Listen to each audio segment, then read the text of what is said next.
ito yung nagaling sa China na may virus yun, controlled by China.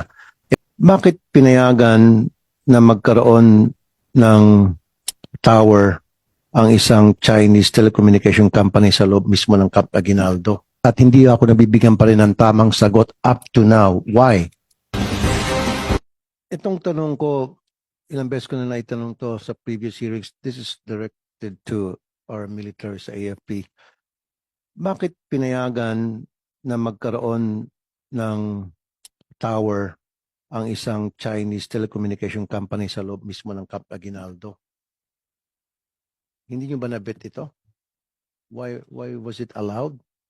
And I've been asking this question time and time again, but nobody can give me the correct answer that people are expecting from you guys in the military.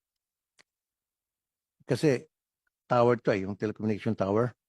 Sa loob mismo ng Camp Aguinaldo, pwedeng yun ay nakaka-receive ng signal from the military kung ano yung mga pinag-usapan doon, ano mga activities, pwede mag-eavesdrop or something to that effect.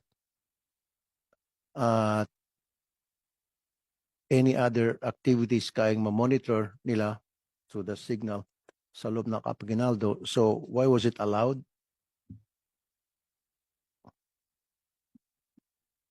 Mr. Chair, Your Yeah, Honors, Azikri. good morning.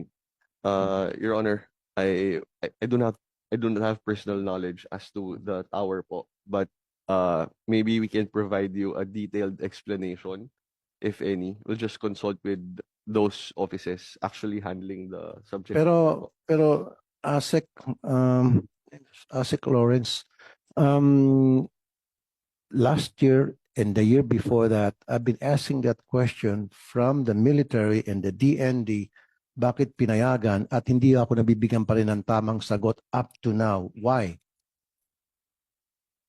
Yeah. Ba't nyo inaalaw yon na we're talking about espionage here, right? This is our main topic here. Pero ba't natin pinayagan yung isang Chinese telecommunication company na magkaroon ng tower sa loob mismo ng Camp Aguinaldo? Mr. Chair, again, Mr. Chair, I'm not privy to the construction of a tower within Camp Aguinaldo. Hindi mo alam, DND ka sa loob mismo ng Camp Aguinaldo? I do not have personal knowledge po, Mr. Chair, but if you can allow us like a few days to come up with a detailed explanation and we can present it personally. So next Your year Honor. ulit, sa pag-hearing natin next year, I'm gonna ask the same question and then you guys or anybody from military will say, or DND na, I'll get back to you. Ganun ba palaging sagot? Kasi yun ang sinagot niya sa akin noon eh. Ngayon, same answer na naman. We'll come up with a detailed explanation before the weekends, Mr. Chair. Okay. Before the weekends. Sana makabigay kayo ng magandang kasagutan kung bakit inalaw yon in the first place. And then pangalawa, kung iniisip natin na pwedeng gamitin ng China yon para mag-spy sa atin, ba't hindi natin patanggalin na lang yon? Well noted Pwede po naman yung, sila magpwesto sa ibang lugar, ba't sa loob mismo ng kampo militar? well noted po yung concern nyo, Mr. Chair, Your Honor, and we'll include it in our detailed explanation, which we hope to submit before the weekends, Mr. Chair. Okay. And this one is directed to the immigration, maybe? NBI? Wala. NBI. Kasi isa sa mga wino-worry natin paano nakapasok itong mga Chinese spies at na paano nakapasok yung mga equipment nila, spying equipments. Binabantayan niyo ba yung tinatawag na chartered planes, yung mga private planes na pumapasok sa bansa? Kasi I know for a fact, in fact, I've been saying this all along many times already, na wala silang processing center. Unlike sa mga regular commercial passengers na dadaan ka sa immigration, pipila ka, maraming katanungan and all, pati yung bagahe mo dadaan sa x-ray bago pumunta sa carousel, kukunin mo. Pero pag sumakay ka ng private plane o chartered plane, ibabypass mo lahat yun. Hindi ka, ang mismong taga-customs and immigration pupunta mismo sa loob ng aeroplano mo or doon sa hangar para doon ka i-process yung dokumento mo and then wala na inspection sa mga gamit. Ito ba yung namomonitor nyo? NBI, sir? Thank you, good Senator. Mr. Chair, with the the indulgence of the good senator, uh, I cannot competently answer on that, as that is not within the mandate of the NBI. However, we try to do backtracking once there is already an arrest, and it's only while it's already late in the day, medyo huli na, that's the only time we would know na medyo may lapses. But again, it's not within the competence of the NBI, Your Honors, Mr. Chair. Thank you. So maybe yung NICA, National Intelligence Coordinating Agency, are you guys monitoring itong, minomonitor niyo ba yung lahat ng mga chartered plane coming from China or any other countries for that matter, na lahat ng pumapasok dito, monitor sila? Kasi, again, sinabi ko na kanina, hindi na sila pumipila sa immigration. Yung immigration mismo, punta sa kanila, daladalang cellphone para i-check doon sa center kung valid ba itong passport, and then ganun na, wala na interview, nothing. And then yung mga gamit nila, hindi na inspection. Pwede sila magdala ng granada, pwede sila magdala ng M203. I'm just being sarcastic because nobody inspects the luggage. I know that for a fact. Di ba? Dapat ito yung mga minomonitor nyo. I've been saying this all along. Sabi nangako sa akin si RSA, kasi silang nagmamalas ngayon sa NAIA na maglalagay sila ng isang building doon na para ipoprocess nga ito mga passengers from chartered plane. Pero up to now, it is not being done. So if it was being done for whatever reason, siguro dyan papasok yung NICA, Immigration, NBI, i-monitor nyo lahat ng pumapasok ng mga foreign nationals using chartered plane because dyan pwede makalusot yung mga spy, pwede sila magdala ng mga gadget nila, what have you. It's easy na may pasok yun. Good morning, Your Honors and Mr. Chair. If I may respond po. Mr. Chair, with respect to the activities of the NICA po, we continue to coordinate with the different government agencies with regard to collecting information on this. But however, Mr. Chair, we do not have jurisdiction with regard to inspecting chartered planes. So ang ginagawa lang po namin is to coordinate with whoever is in charge of the inspection, and from then, Mr. Chair, we will gather more information po. Okay. Wala po kasi kaming Sige. Mr. Any Mr. Chair? representative from Kaap? Wala. Okay, Senator sige, isa na lang. Okay, Nika, para mapakinabangan ko Nika. Mr. Chair, two questions na lamang. Andito na lang Nika. Namomonitor niyo ba itong Confucius Institute of the Philippines? Mr. Chair, yes, Mr. Chair, and with the indulgence of the good senator, can we submit our report na lang po on the matter? Why not say it now? You want Because- executive session for this? Yes, sir. We would request for an executive session. Pero minomonitor nyo. We do, Kasi Mr. pwede Chair. magamit ito eh. We do, Mr. Chair. I'm sorry, we do, the good senator, sir. And then minomonitor nyo ba yung mga blogger, influencer sa social media na ginagamit ng China para siraan yung Pilipinas, para influence yung pag-iisip ng mga Pilipino at papabor sa China at magagalit sa gobyerno natin? You guys are monitoring them? Marami sa kanila sa TikTok, marami sa kanila sa Facebook. Yes, Your Honor. We also have monitoring on these vloggers and those who post comments that is not in the interest of the Philippines. And we can also discuss that in an executive session, Mr. Chair. Thank you, Mr. Chair. Senator Rafi, Senator Risa. Thank you, Mr. Chair. Sige, in a way may flow. Follow up ito sa mga ilang naitanong doon ni Sen. Rafi tungkol sa foreign information at disinformation operations. So the proposed bills, kina Senator Ping, Chairman at dalawa pa, punish both interference and acts of disloyalty. Acts intended to influence the political or governmental process, affect the exercise of democratic or political rights or duties in the Philippines, support the intelligence activities of a foreign principal, or prejudice the national security of the Philippines. Unang tanong ko po, masusog po ba yan yung concerted, organized at well-funded influence na disinformation campaign na tinatarget nga yung ating mga kababayan? Yung mga fake accounts na, halimbawa, kunyari tungkol sila sa local news o showbiz, tas bigla na lang may propaganda laban sa Philippine position sa West Philippine Sea. Masusog po ba natin yan? Could I also ask, is it the NICA, Mr. Chair, who could properly address this Are you first? competent to answer that question? I can give my personal opinion on the matter, Alright. sir.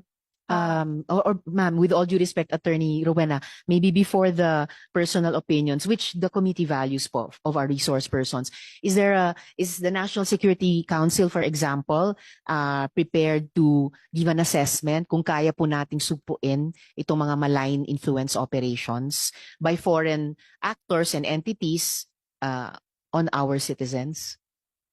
Mr. Chair.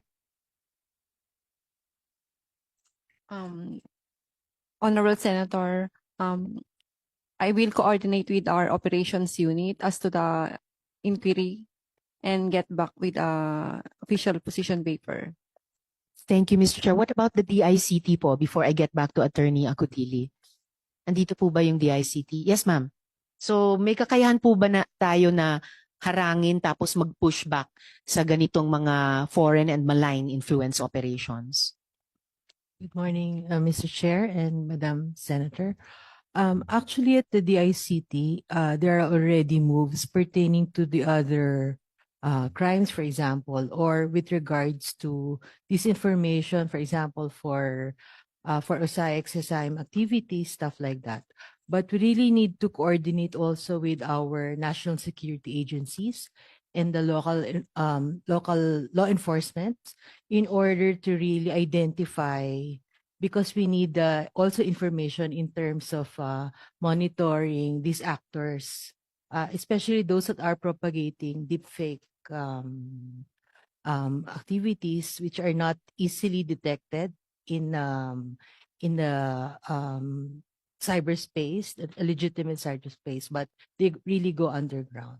So if there is a concerted effort in the government, similarly to what we're doing or to what our secretary has already started to do in coordinating with the different social media entities, then I think we can also start doing that with these kinds of actors. Mr. Chair. Maybe this question is for NICA or meron ba tayong Intelligence Service of the Armed Forces of the Philippines or ISAF? You're from the ISAF, good. Yung mga nabibigyan ng immigration ng 9G visa ng mga Chinese nationals to work here in the Philippines, say mga Chinese teachers, how do you monitor these people? Kasi may batas sa China, yung tinatawag nilang Chinese espionage law, na bilang Chinese citizen, obligado ka sa batas nila na mag-espiya para sa bansa nila. Now, marami mga Chinese nationals na nabigyan ng 9G visa to work here, say sa mga school. Example lang sa Xavier, that's a Chinese school. Imbis na West Philippine Sea ang tatawagin doon sa tinatawag na West Philippine Sea, tinuturuan yung mga estudyante na tawagin nyo ng South China Sea. Inobligay mga bata na matuto mag-Mandarin.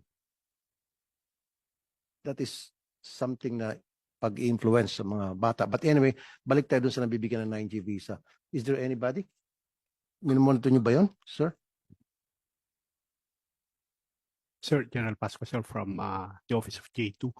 Sir, currently I am not fully aware of the 9G visas as to the You're elements not and aware? other, but I will research on that, sir, and will be part of our submission, sir, to the. So from now on, dapat meron kayong coordination sa Bureau of Immigration. Lahat ng mga, hindi ko nila lahat. Each and every Chinese nationals that were given 9G visa to work here, dapat meron kayong monitoring system. Dahil again, like I said, may batas sa China na inuobliga lahat ng Chinese citizen na mag-espiya para sa bansa nila. Yes, sir. Batas nila yon. We will include that in our monitoring, sir. Okay. My second question is, during the previous administration, nag-donate ang China ng maraming computers by the hundreds or even thousands. And ang balita ko, pati AFP ata nabigyan ng computer na made in China, dahil China dun, or PNP. Ano nangyari sa mga computer na yun? Hanggang ngayon ba, in possession pa rin kayo sa mga computer na yun? PNP or?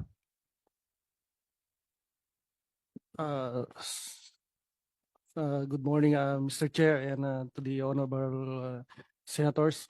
For the PNP, sir, I'm not yet privy for the computers that was. Mr. Chairman, may I just ask a procedural with the permission of Senator Raffy Tulfo? It's Yeah, sort of like a point of order. Good. Kasi I noticed, Mr. Chairman, on many of our hearings, hindi nag-attend yung heads of the departments. So many of these people cannot speak for their bosses. Exactly. Yes, these are all representatives, Mr. Chairman. Maybe you should have another hearing and send the heads of the department a show cause order where they should not be subpoenaed. Because how much do they want this bill, Mr. Chairman? Kasi puro alipores lang eh. Sana lahat yung mga those invited, they should have, we should have invited, where's the COMSEC? Should have invited the heads of the government because this is a very critical issue. Come on, with due respect to all of them, I know these guys are capable people, but this is a very important bill. We're talking about anti-intelligence gathering of different nationalities here in the Philippines. I think this is a very important measure. It needs the heads of agencies here to brief us. With due respect to everyone here. May continue. Yung DND na bigyan din eh ng mga computers eh. Again, di mo alam ano. So lahat na tatanong ko, hindi nyo alam. So ba't pa tayo nag-uusap dito? Ba't pa kayo nandito kung hindi nyo masagot lahat ng mga tanong namin? And these are important questions that needs to be answered. But you always say, kanina pa, na hindi ko alam. Eh, wag na lang sana kayo pumunta rito. Again, importante sa akin to eh. Alam ko yung DND at PNP na bigyan ng mga computer donated by China. Several hundreds. Now, gusto ko lang malaman anong status ng mga computer na yon. Kasi ang alam naman siguro natin, hindi naman ako techie, hindi naman ako IT, pero yung isang computer system, pwedeng lagyan ng virus yan na later on, remote control, yung virus na yon pwedeng pagaganahin at any given time kung sino ang nagplanta ng virus na yon sa computer na yon. So what happens kung yun ay yung sa mga computer na may virus na ibigay sa DND? Well, may binigay sa DND pero nagkataon na ilan doon ay hawak-hawak ng DND and it so happen yung mga computer na hawak pa ng mga chief of staff ninyo. Hawak ng mga lieutenant general ninyo. You don't know? Are you not aware of these computers that were donated by China? Mr. Chair, Your Honor, I have no personal knowledge as to, I think it falls within the privy. Siguro po, administrative service po namin yung makakasagot.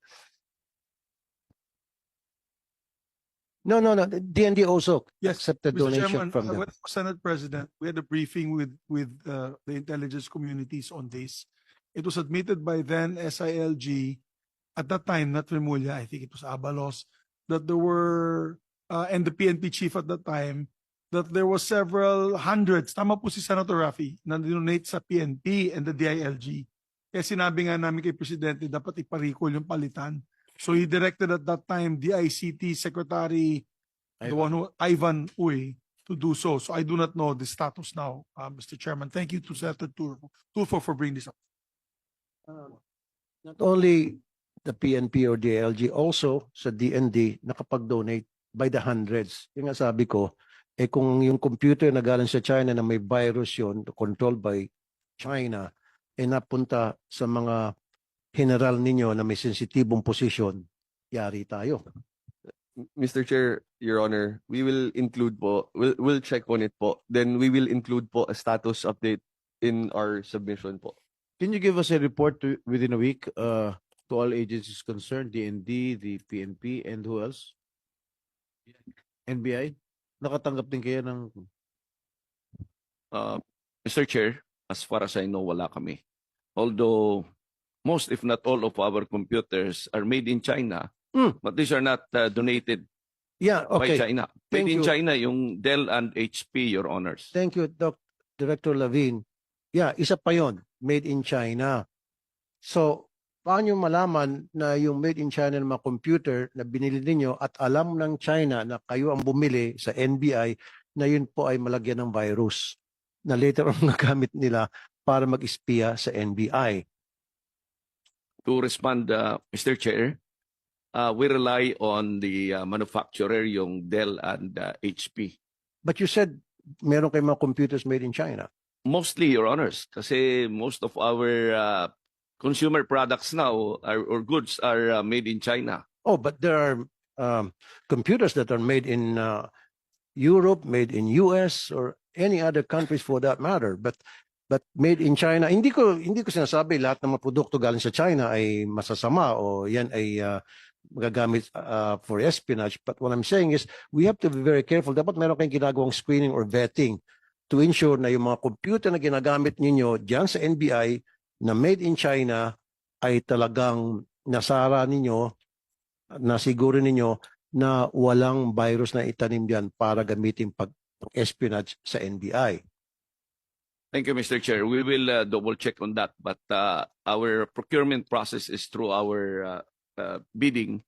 Ang budget namin kinukuha yung binigay nyo sa amin sa GAA.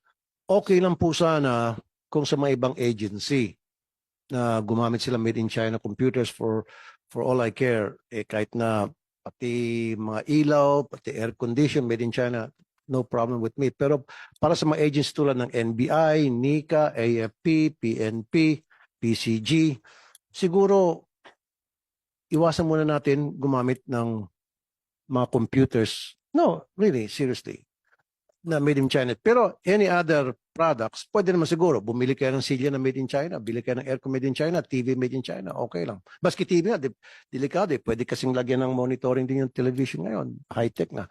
So, ibig sabihin nito, Mr. Chair, lahat ng mga computer system natin sa gobyerno, especially tulad ko sabi ko na merong intelligence agency concerned like NBI, we have to screen those computers to make sure na walang planted na virus sa computer na yon. Kasi halimbawa, katulad nyo, sabi nyo, Director Lavin, di ba, bumibili halos lahat ng computer nyo galing sa China at alam ng China yon, monitored nila yon, NBI, parokyano natin sa mga computer to. At pwedeng tanman nyo ng virus para ma-monitor yung mga activities niyo kung ano mga pinagsasabi nyo doon sa computer ninyo, pag-communication ninyo sa NBI, sapul na agad kayo. So dapat na-screen nyo po yun. Do you do that kind of screening? Wala, sir. As of now, I'm not aware na ginagawa ng NBI yan. This is too far from yung security awareness. But with the reminder, we will take that up with our technical experts. Also, not only on the procurement, but also on the disposal, Your Honor, if I may suggest.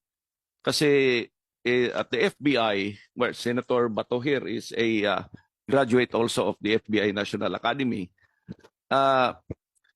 yung disposal ng kanilang copying machines ay distraction. At kasi they believe na pati yung computers, kasi they believe na meron itong capability to retain yung computer data. May storage ito. So distraction ang sa kanila. So we will take that up. As a matter of fact, what is allowed now is nagre-rent ang government offices doon sa mga parang reproduction companies to provide them the services.